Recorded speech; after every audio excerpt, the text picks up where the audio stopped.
좀 이따 보시면 알겠지만은 양도해가지고 증여하고 그리고 또 상속이 이루어져. 세금 폭탄 맞아. 큰일 나는 거예요. 큰일 나. 그래서 15억을 더 냈어.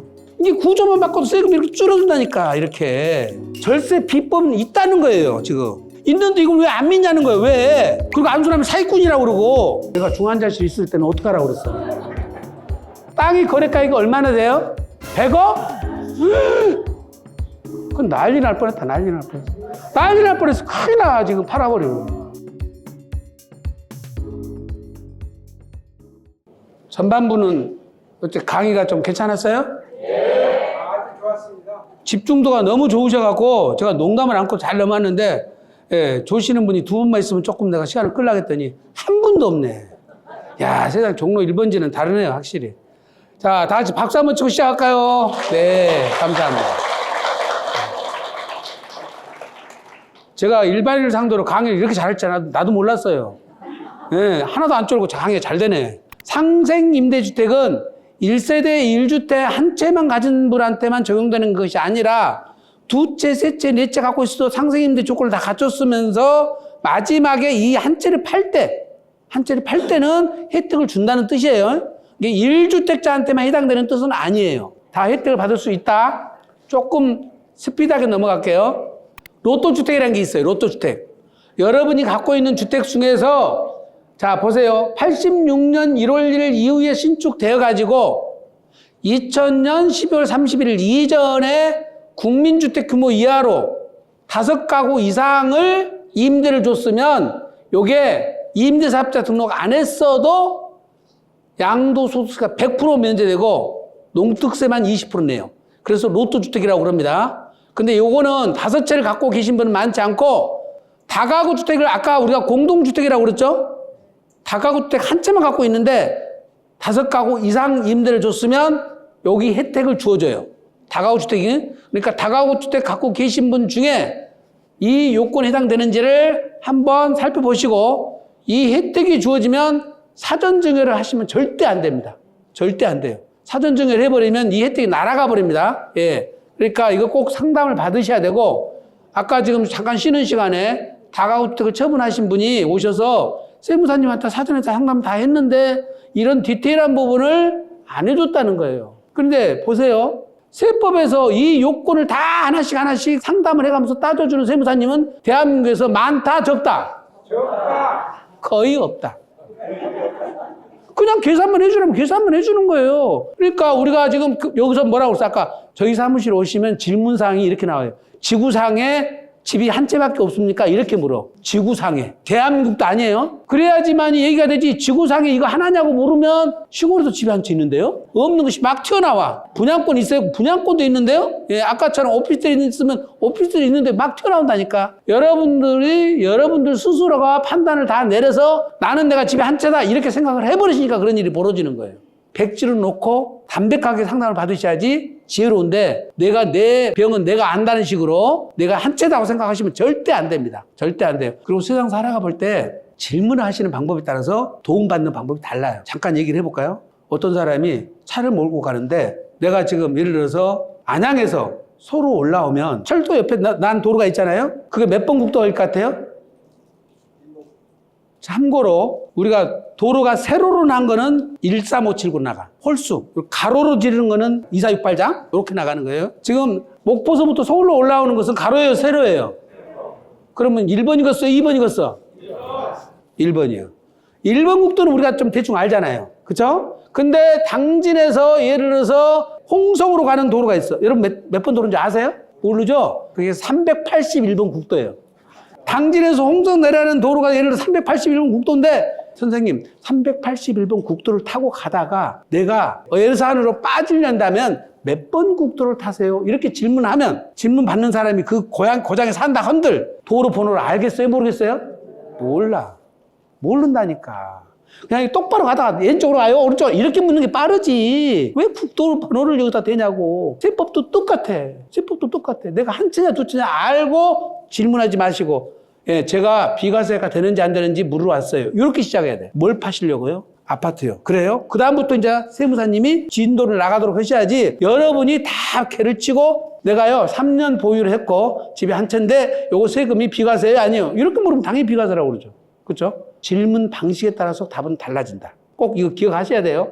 요거 보세요. 광주시 오포읍엔 푸드코트를 100억에 파는데 세금만 30억이요. 근데 상속인이 아들 둘이고 딸이 5명 있었는데 딸 5명은 상속을 뺐어. 왜 그랬어? 옛날 어르신들은 아들만 줬잖아요. 왜? 위로 취직한 딸들은 안 줘버린 거예요. 그래서 이걸 100억에 파는데 세금 내고 70억이 남으니까 아들 둘이 얼마나 착해. 형님 동생 우리만 갖지 말고 딸들한테 절반 아들들한테 절반 이렇게 나누세 합의를 본 거예요. 그러니까 딸들한테 절반을 주니까 35억이 가겠죠. 그렇죠? 자, 그래서 팔아서 증여를 하면은 세금이 30억이 나오고 또 7억에 대해서 증여세가 또 나오는데 이게 한 1억 4천 되는가 봐요. 그래서 1인당 1억 4천 내니까 전체 증여세가 7억. 그럼 얼마 돼요? 양도 후에 현금으로 증여하려면 37억이 나와. 37억. 근데 어차피 딸들한테는 증여를 한다고 그랬잖아요. 부동산을 증여해서 팔면 증여세는 나오는데 양도세가 안 나와버려. 이게 희한한 원리예요. 희한한 원리. 좀 이따 설명 제가 드리겠지만. 자, 그래서 증여하고 양도를 했더니 세금이 얼마 나와? 22억으로 줄어버렸어.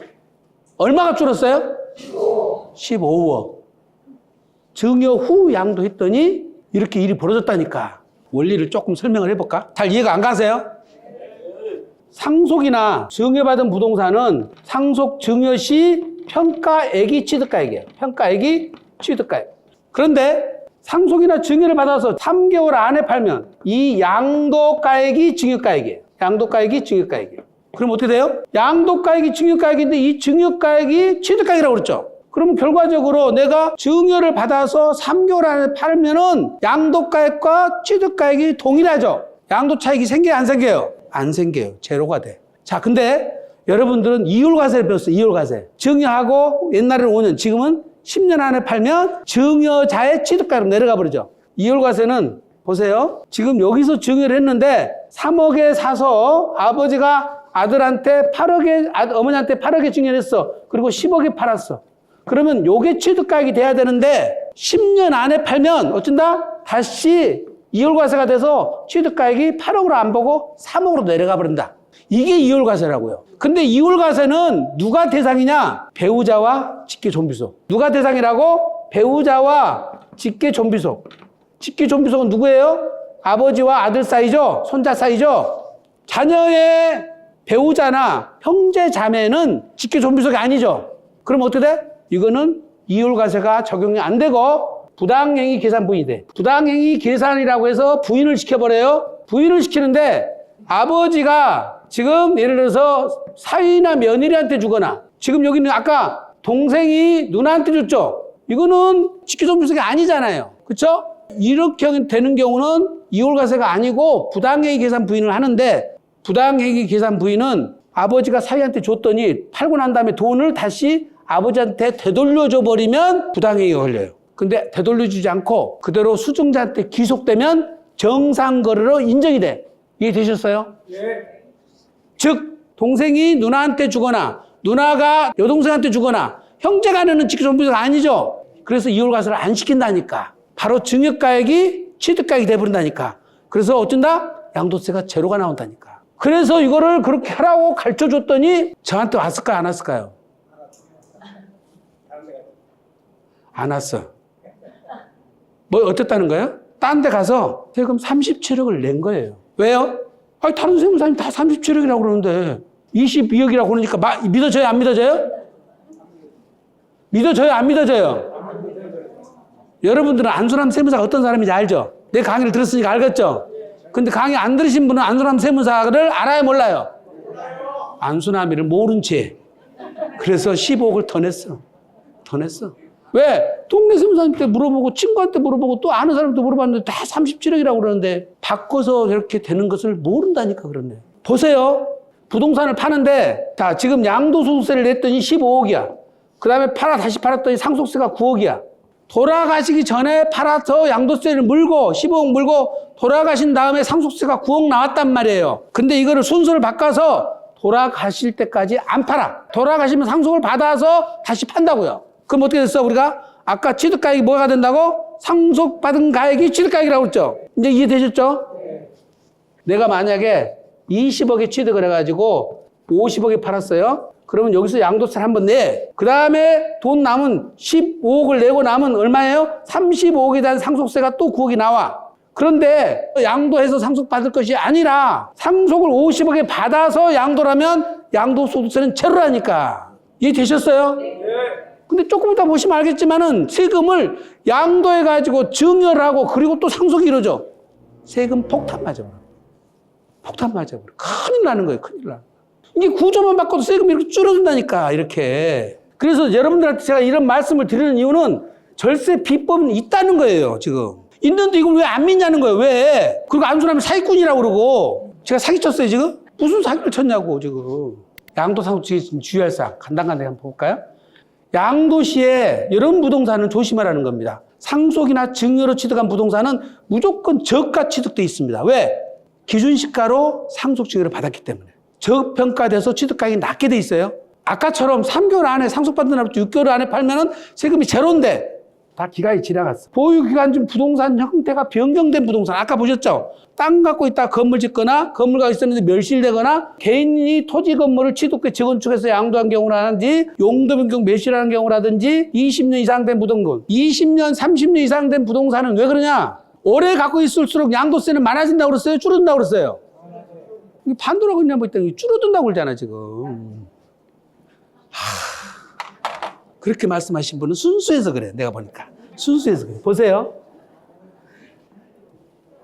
지금 팔면은 양도가액은 똑같잖아요. 지금 단기간 갖고 있는 사람은 여기서 취득하고 여기서 취득하고 오래 갖고 있을수록 낮게 취득했잖아. 싸게 샀잖아. 양도 차익이 더 크잖아. 세금은 양도 차익이 클수록 세금이 커져. 그래서 오래 갖고 있을수록 세금이 많아지는 거예요. 여러분들이 20년, 30년 이상 갖고 있으면 양도세 계산이 아주 간단해요. 20년 이상 갖고 있는 부동산은 양도가액의 25% 플러스 마이너스 5%예요. 양도가액의 25% 플러스 마이너스 5%라니까? 그러면 어떻게 된다고요? 20%에서 30%라는 거잖아요. 지금 30억에 팔았다 그러면 세금은 6억에서 9억. 그 사이에요. 만만치 않죠? 그래서 오래 갖고 있는 부동산 처분하시려면 사전 컨설팅 다 받으시라는 거예요. 그냥 팔지 말고. 그 다음에 어쩐다는 거예요? 특수관계자 간에 고저가 양도하는 경우에 수익형 부동산을 토지와 건물 함께 거래하는 경우 제일 중요한 게 요거. 고령자가 고액의 부동산을 처분하는 경우가 가장 문제가 있어요. 제일 사고가 많이 나요, 제일. 왜 그러겠어요?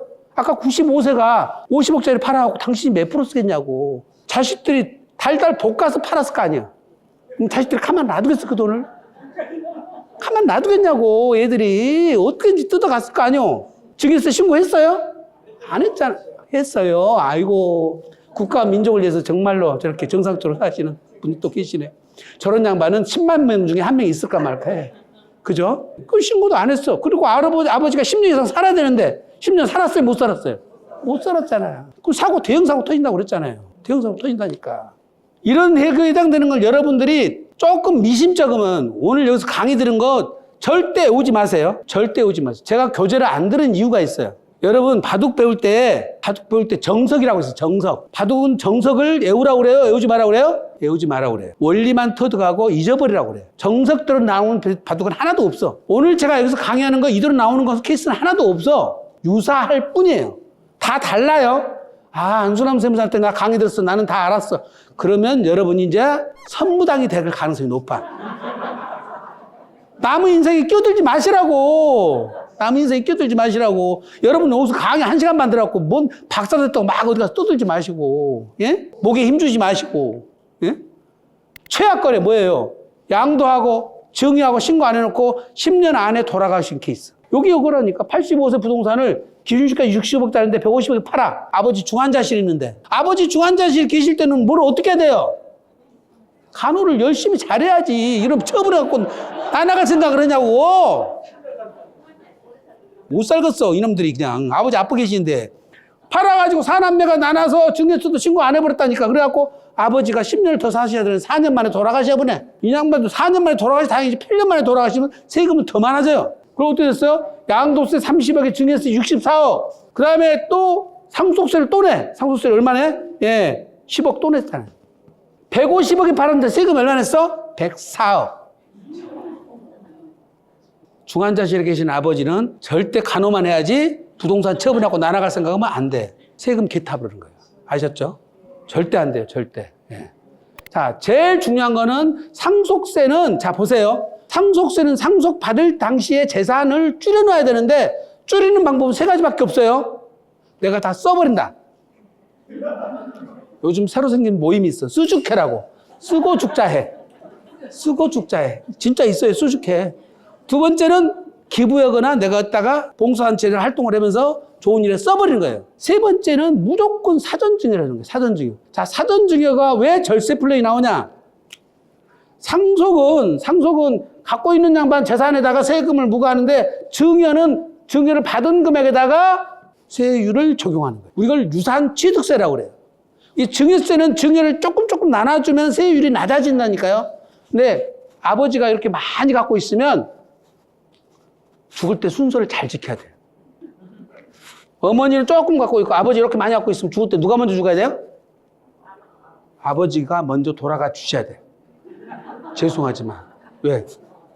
배우자 공제를 받아야 되니까. 네, 배우자 공제를 받아야 되니까. 그래서 어떤 분은 또 만화님 먼저 돌아가시면 내가 장가 한 번 더 가면 되지 뭐 이렇게 생각하시는 분도 있는데 장가 한 번 더 가면 족복고에 갖고 골치 아파요. 절대 안 됩니다. 그래서 이렇게 사전에 증여를 하면 소분해가지고 이렇게 주면은 증여세가 세율이 낮아지죠. 이거를 10년 단위로 줄 수 있다는 거잖아요. 10년 단위로. 그러니까 상속은 이미 60대부터 들어가는 거예요. 80대, 90대 들어가면 이미 늦었어요. 그래서 사전 미리미리 증여를 하되 나누어서 주어라.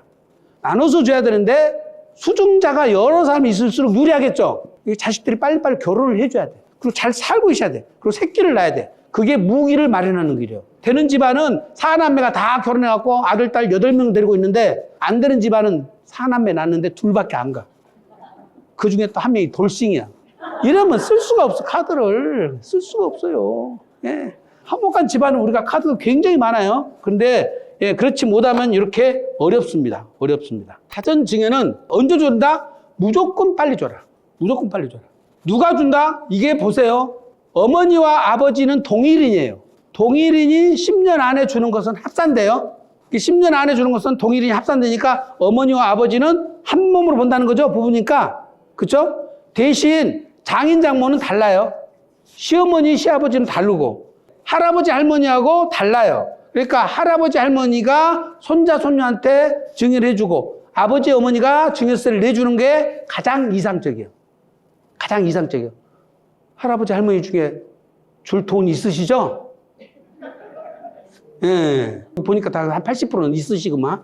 주시고 아들, 딸, 어머니, 아버지가 요즘에요. 조금만 늦으시면은 보세요. 노노상속이 노노상속. 90세 되셨는데 아버지가 90세 됐는데 아들이 70세예요. 그러면 받으면 또 상속이잖아요. 손자한테 막 내려가야 된다니까. 미리미리 안 주시면 이런 일이 벌어져. 그러기 싫으시면 돈을 많이 벌지를 마셔. 갖는 순간 고민이라니까. 이게 너무 많이 갖고 있으면. 그리고요, 내가 세보니까 200억 이상 재산이 되면 그때부터 가족관계가 비즈니스 관계가 돼요. 가족관계가 아니에요. 예. 엄마 모시고 딸 셋이 있다가 딸 둘이 엄마 모시고 해외여행 가면은 안 간 딸이 스트레스 엄청 받아버려. 엄청 받아버려. 뭔 일인지 모르지만 하여튼 예, 엄청 받아본다니까. 갈 때 가려면 세 딸이 다 같이 가야 돼. 예, 그래야지 뭔 모사가 안 꾸며진다던가 봐. 하여튼 그래요. 그러니까 여러분이 200억 재산 갖지 말고 190억까지만 벌어. 너무 많은 그런 일이 벌어집니다. 부동산 거래 시 이것만은 꼭 챙기라고 그러는데 자, 몇 가지만 볼게요. 상가나 공장 거래할 때 반드시 부가세 별도라고 쓰세요. 포괄양도양수 이런 말 쓰지 마시고 무조건 예, 부가세 별도 이 말 꼭 쓰시고 2021년 1월 1일부터는 고가주택 10억 넘어가는 주택을 팔 때는 1주택이라도 반드시 2년 이상 살아야 돼요. 2년 이상 못 살면 어쩐다고 그랬어요? 아까 상생 임대주택 만들라고 그랬죠. 꼭 기억하셔야 돼요. 상생 임대는 아까 설명드렸고 그 다음에 상속세가 미달되더라도 상속세를 신고를 해야 됩니다. 왜? 나중에 팔 때 이게 상속 신고가액이 취득가액이 돼요. 그래서 미달되더라도 상속세를 신고를 해서 취득가를 끌어올리는 거예요. 끌어올려놓으면 나중에 팔 때 양도세가 줄어들어요. 굉장히 중요합니다. 미달되더라도 꼭 상속세 신고하셔야 돼요. 거래를 낮춰서 신고하고 실제 계약서가 있는 경우, 여러분이 2006년도 이전에 다운 계약서 썼어. 근데 내가 원 계약서를 갖고 있어. 그러면 원 계약서대로 신고를 해도 된다 뜻이에요. 네, 원 계약서를 갖고 계시면 보관 잘 해놓으시고 그걸 그대로 쓰시면 돼요. 요 세 가지 절대 하시면 안 돼요. 위장 전입, 위장 이혼, 위장으로 세대 분리 절대 하지 마세요. 위장으로 이혼했으면, 이혼을 하셨으면 따로따로 살고 필요할 때만 만나시지 왜 한 집에 사시냐고. 그럼 어쩐다고? 위장 이혼을 걸려.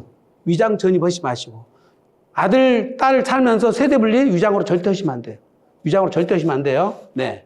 매매 시 6월 1일 소유를 피하라. 왜? 6월 1일 기준으로 재산세와 종부세가 나오죠? 팔려면 6월 1일 이전에 팔아야 돼요? 6월 1일 이후에 팔아야 돼요? 살려면 이후에 사야 돼요. 근데 이걸 꼭 알아도 계약서 쓸 때 되면 잊어버리죠. 환장한다니까. 꼭 기억을 하셔야 돼요. 다운 계약서, 업 계약서 절대 작성하시면 안 돼요. 절대 작성하시면 안 됩니다. 나는 1세대 비과세니까 괜찮다? 안 괜찮아요.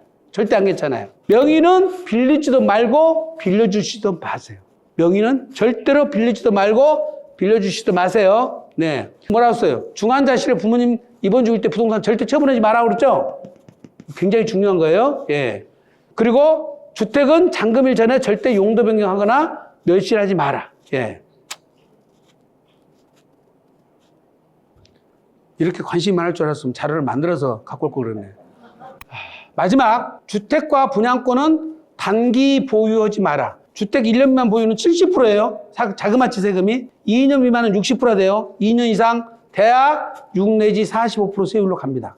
자, 문제는 30년 된 땅에다가 건물을 지어서 주택만 1년 미만이어도 땅까지 세금이 중과세 돼버려요. 조금 이게 이상해요. 해석이. 예. 어쨌든 단기 보유한 주택은 중과세 되니까 조심하라는 뜻입니다. 예. 일단 질문부터 소화를 한 다음에 할게요. 혹시 지금까지 들은 내용 중에 질문이 있거나 내 얘기를 물어보기 미안하면 친정 얘기나 내 친구 얘기를 내 얘기라고 하지 마시고 질문을 한번 해보실래요? 네, 사모님 이쪽.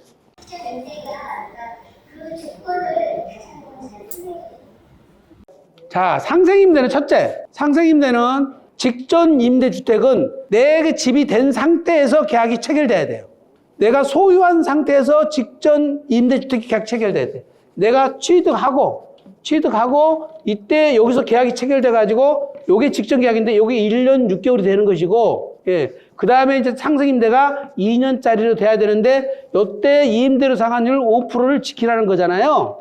근데 제일 중요한 거는 취득 후 계약이 체결돼야 돼요. 따라서 분양을 받은 아파트에 잔금을 내기 전에 계약서를 먼저 써버리면 이 계약서는 상생임대 계약서가 안 돼버려요. 아, 그러면 매매 계약할 때 매수인이 승계하는 거예요? 좋은 질문이에요. 야, 예리하시네. 보세요. 내가 반드시 취득 후 하라고 그러는데, 자, 보세요. 사고 그날로 내가 매도인한테 임대를 줬다는 거잖아요. 동시에 조건이 충족된 거는 취득 후 임대를 봐주는 거예요. 양도인이 세입자가 되면 그거는 취득 후 임대를 봐준다. 제일 중요한 거는 신규 분양 받을 때 잔금을 내야 되는데 내가 임대차를 놔가지고 전세 보증금을 받아서 잔금을 치르면 취득 전 계약이 체결되는 거예요. 이해하셨어요? 따라서 내가 내 돈으로 잔금 내놓고 빌려서 내놓고 그리고 임대차를 체결하면 그게 직전 임대가 되는 거예요. 그리고 다음 계약이 상생 임대가 되는 거예요. 그리고 5%만 유지하면 되는 거예요. 근데 거기서 이미 계약이 체결된 상태에서 내가 승계를 받으면 이 임대차는 직전 임대차가 안 돼. 이 계약이 끝나고 갱신 계약이 들어가야 임대차 계약이 되는 거예요. 이해되시죠? 그 대신 지금 하는 것을 딱 갖고 따지더라도 2026년 12월 말까지 상생임대가 되면 되니까 지금 것이 직전 임대가 되고 그 다음이 상생임대가 되면 되겠죠. 앞에 걸 내가 지금 위반해버렸다든지 그러면 예 그렇게도 만들어도 됩니다. 그러면 계약하면서 이때 같이 임대를 하면은 그거는 등기가 안 된 상태니까 되네. 잔금과 등기 접수일 중 빠른 날이 내 취득일이에요. 잔금 치르기 전에 임대가 나가버리면 안 된다니까. 그러니까 갭 투자를 못하게 막으려는 거예요. 그거는. 이해되셨죠? 네. 좋은 질문 해주셨어요. 제가 다전에 전화를 해서 상담 신청했더니 너무 비싸서 여기 오게 됐습니다. 지금 개별 상담을 해야 되는데요. 비싸더라도. 아니, 그리고 다솔은 전국에서 제일 비싸다고 다 소문 났는데, 그걸 꼭 굳이 여기 와서 또 비싸다는 말 또 왜 하세요? 남은 사업을 정말 망가뜨리시네. 다솔 비싸겠어요? 안 비싸겠어요? 안수남 세무사 비싸겠어요? 안 비싸겠어요? 전국에서 제일 비싼 세무사다니까. 여기서 강의를 내가 물으려니까 싼 줄 아시네. 네, 근데 하여튼 지금 여기서 상담을 하기는 좀 그런데 개별 상담을 550에 2000번을 하셔서 김홍석 세무사한테 내가 부탁을 해놓을 테니까 이사님, 선생님을 김홍석 세무사한테 상담료 무료로 상담을 해드리도록 연결해 주세요.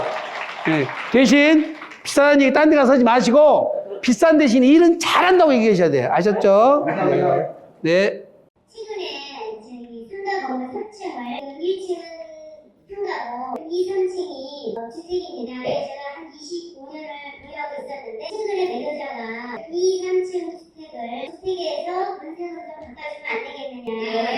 그러면서 잔금 치르기 전에 내가 그 용도 변경 해줄 수 있느냐. 매니저 저한테 그렇게 질문을 해서 지속주택에서 상가를 변했을 때 나에게 오는 그 세금에 대한 그런 부분들이 어떻게 되는지. 지금 매매가는 얼마 예상하세요? 10억에 지금 제가 전체가 10억. 집이 한 채세요? 또 있으세요? 하나 또 있어요. 또 있어요?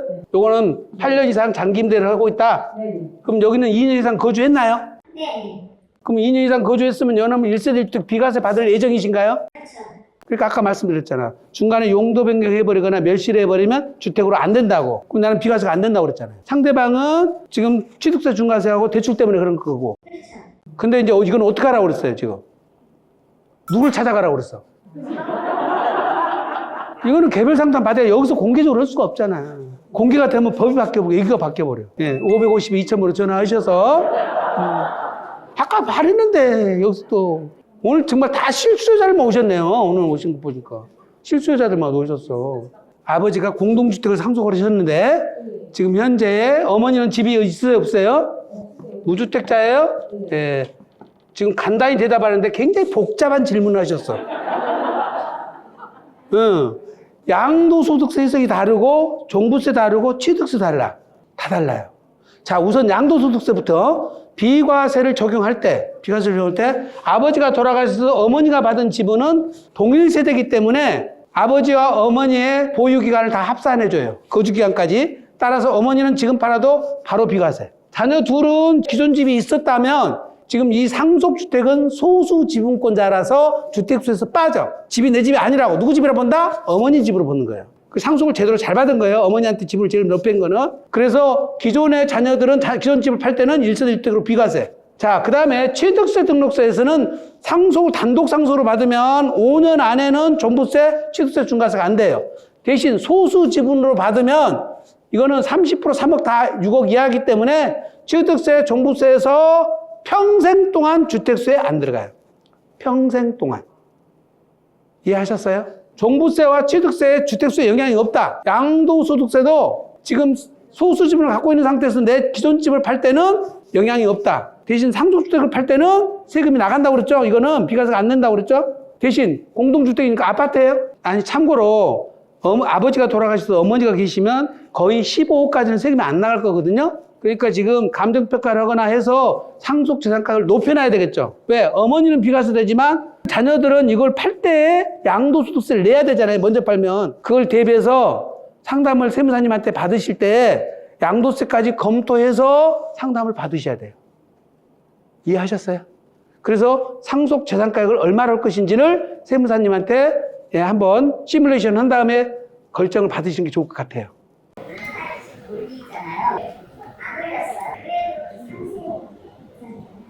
5%까지 꼭 올려야 되는 거 아니죠. 5% 이하만 되면 되니까 떨어져도 더 상관없죠. 5%를 넘지 말라는 것이지 5%까지 반드시 올려야 된다는 뜻은 아니에요. 떨어지면 상관없죠. 너무 소심하게 사신다.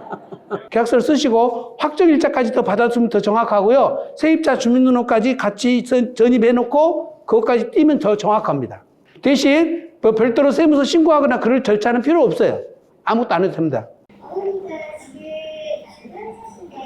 오빠가 땅을 하는데 집에 언제 들어가서 있잖아요. 내가 중환자실 있을 때는 어떡하라고 그랬어? 아까 강의 때 다 얘기했는데 뭘. 그러니까 오빠를 데리고 왔어야지. 땅이 거래가액이 얼마나 돼요? 100억? 그건 난리 날 뻔했다. 난리 날 뻔했어. 난리 날 뻔했어. 큰일 나 지금 팔아버리고. 아 오빠를 데리고 와. 오빠를. 정신없네 진짜. 큰일 나려고. 지금 여기서 공짜로 상담해갖고 해결할 일이 아니야 그거는. 다솔에 돈이 얼마든가 다솔로 오셔야 돼. 오빠 데리고 와. 오빠 데리고 와서 그 대책을 세워야지. 지금 어머니 중환자실에 있는데 지금 팔생각 붙으면 어떻게 큰일 나요. 질문 저기 중간에 두고 손 드셨는데 아 명함 달라고. 네 알겠습니다. 이제 마칠까요? 네. 열정적으로 강해주신 안수단 간사님께 다시 한번 큰 감사합니다.